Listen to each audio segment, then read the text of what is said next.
اس وقت میرے ہاتھ میں وہی کتاب ہے جو پچھلی 21 کی محفل میں یہ کتاب تھی، مرج البحرین۔ یہ ہندوستان کی ایک ایسی شخصیت کی لکھی ہوئی کتاب ہے کہ آپ جانتے ہیں کہ ہندوستان میں جو اسلام آیا وہ تاجروں اور صوفیوں کے ذریعہ آیا۔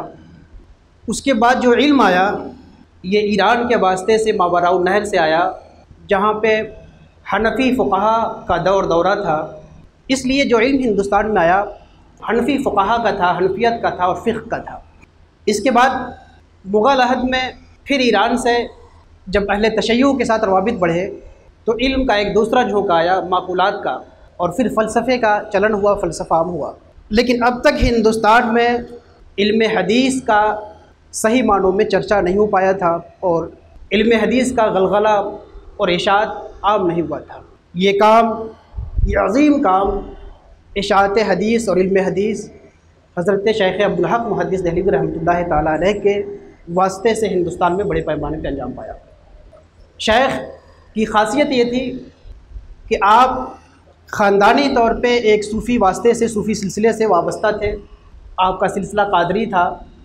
اس کے علاوہ جو ہندوستان میں متداول علوم تھے ان تمام علوم کے ماہر تھے، اور جب حرمین شریفین گئے اور وہاں کے علماء سے استفادہ کر کے خاص طور پہ علوم حدیث سیکھ کے آئے، اور پھر جو ہے تمام علوم و فنون کے جامع بن گئے، اور ایک جامع شخصیت جس میں حدیث بھی، فقہ بھی، تصوف بھی، زہد بھی، تقویٰ بھی، معقولات بھی، تمام علوم کے جامع اور سنگم شخصیت تھی شیخ عبدالحق محدث دہلوی رحمۃ اللہ علیہ کی۔ آپ نے محسوس کیا اپنے زمانے میں کہ تصوف اور فقہ کا جو راستہ ہے اس میں فاصلے ہوتے جا رہے ہیں، بدگمانیاں بڑھتی جا رہی ہیں۔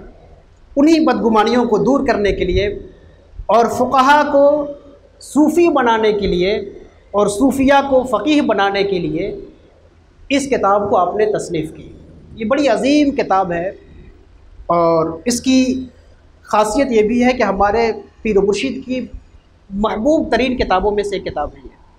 شیخ محقق نے شروع میں لکھا ہے کہ یہ کتاب، اس کا نام ہم نے مرج البحرین و جامع الطریقین رکھا ہے، جو فقہ و تصوف، شریعت و طریقت، ظاہر و باطن، صورت و معنی، پوست و مغز، قال و حال، سہو و سکر، مذہب و مشرب اور عقل و عشق کا جامع اور سنگم ہے۔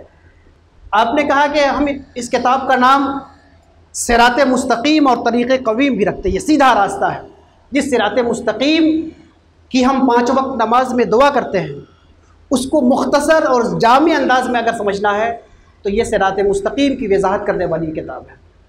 آپ نے فرمایا کہ ہم نے اس کا نام دین خالص اور سبیل اسلم بھی رکھا ہے۔ یہ دین خالص، جن لوگوں کو دین خالص کی طلب ہے اور سبیل اسلم کی طلب ہے، انہیں یہ کتاب ضرور پڑھنا چاہیے۔ شیخ فرماتے ہیں کہ ہم نے اس کا نام میزان عدل اور دستور العمل رکھا ہے۔ یہ میزان عدل ہے، انصاف کی بات اور معتدل بات یہ آپ کو بتائے گی۔